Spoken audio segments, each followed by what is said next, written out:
Lok Sabha vote আসতেই লোক দেখানো মদ বিরোধী অভিযান শুরু করেছে রাজধানীর পুলিশ। রবিবার রাতে পশ্চিম থানার পুলিশ বর্ডার গোলচক্কর এলাকার একটি দোকানে হানা দেয়। পুলিশ দোকানে হানা দিয়ে উদ্ধার করে প্রচুর পরিমাণ বিলেতি মদ।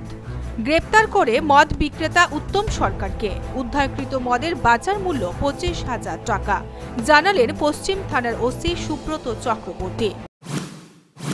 বর্ডার গোলচক্কর এলাকাতে আজকে সন্ধ্যাবেলায় আমাদের অফিসাররা একটা দোকানে রেড করে। দোকানের মালিক হচ্ছেন গৌতম সরকার। তারপরে দোকানের পেছনেই তার বাড়ি আছে, সেই বাড়িতেও যখন রেড করে, বাড়িতে বিভিন্ন জায়গায় আলমারির মধ্যে, ফ্রিজের মধ্যে এই সমস্ত ইলিসিট লিকার স্টোর করা ছিল, সেগুলোকে সিজ করা হয়েছে এবং তাকেও অ্যারেস্ট করা হয়েছে। অনুমানিক বাজার মূল্য কত টাকা? অনুমানিক বাজার মূল্য 20-25,000 টাকা। গৌতম সরকারকে অ্যারেস্ট করা হয়? গৌতম সরকারকে অ্যারেস্ট করা হয়েছে। সরকার একজনকে পাওয়া গেছে না? ওনারই বাড়ি থেকে, ওনারই দোকান থেকে। ঠিকানাটা একটু বর্ডার গোলচক্কর।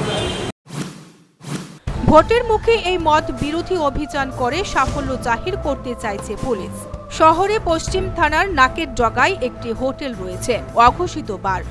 দেদার চলে দেহ ব্যবসা, অথচ নীরব পুলিশ। কারণ হোটেল মালিক পশ্চিম থানার ওসি সুব্রত চক্রবর্তীর ঘনিষ্ঠ বন্ধু। এই কারণে সাদা হোটেলের 4 দেওয়ালের ভেতর সমস্ত অসামাজিক কার্যকলাপ করার ছাড়পত্র পেয়েছেন হোটেল মালিক। জনগণের প্রশ্ন, থানাদার সুব্রত চক্রবর্তী বন্ধুর অপত্য স্নেহে হাবুডুবু খেয়ে অন্ধ হয়ে আছেন এবং করছেন নিজের নামের প্রতি অবিচার। Bureau report, news vanguard.